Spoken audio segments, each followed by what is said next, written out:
嗨，大家今天好吗？我是耶莱娜。阿里巴巴近期再次引领风骚，公开了一项颠覆性的新 AI 技术，可让人物开口说话、唱歌，甚至是快速 rap 的对嘴模型 Emote Portrait Alive。只需一段音频和一张静态相片，就能让图中人物仿佛被赋予生命般开口说话，甚至唱歌，而且还完美无缝与嘴型融合，毫无违和感。虽然市面上也有像Hagen这种能让相片说话的工具，但在完美融合快速 rap 嘴型，甚至开口唱歌这种的表现力，阿里巴巴集团智慧运算研究院的这项 Emote AI 技术应是市场首见。我们先来看看阿里研究机构发表的 demo 影像。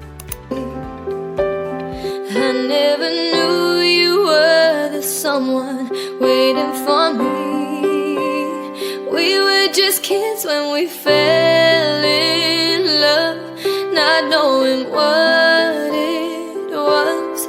I will not give you up this time. 阿里的 Emote 可生成各种不同类型的表现影片，例如不同的语言和不同的肖像风格。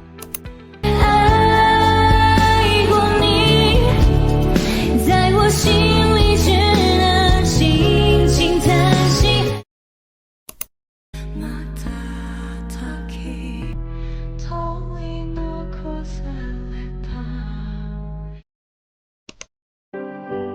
時間蔓延，再蔓延，那些不可變的愛念。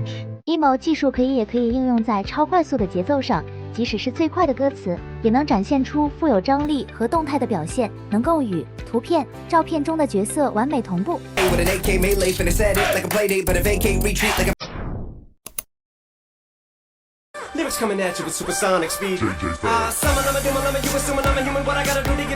此外 ，Emote 不仅限于可处理唱歌的音讯输入，还可以容纳各种语言的口语音讯。用白话说，就是什么脸都能套用同一句台词。You heard the term, don't cry. You don't need to cry. Crying is the most beautiful thing you can do. You heard the term, don't cry.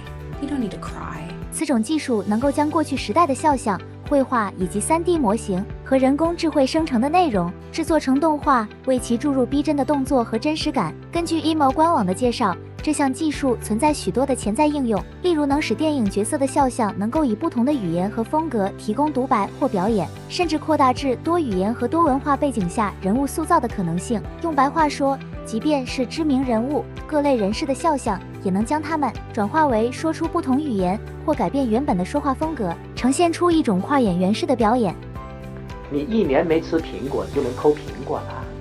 虽然 Emote 的这项技术可以应用在许多梦想般的用途，例如让思念亲友的人们仅用照片加当事人在世时的音讯、声音档，就能做出抑制当事人栩栩如生说话或唱歌等发声的影片。Happy birthday, sweetheart. 然而，这种技术一经开源，并且被广泛拿去研究、升级开发后，未来可能即便是一镜到底的影片，恐怕都不能在100%相信了。我不信。有影片有真相，眼见为凭这类判断方式，从现在开始，恐怕要渐渐埋没在历史的长河中了。因此，作为现代人的我们，也必须密切关注科技的变化，这样更有助于我们提高警觉和提升判断力。那今天的分享就到这咯，请帮我们按赞、订阅频道，感谢您。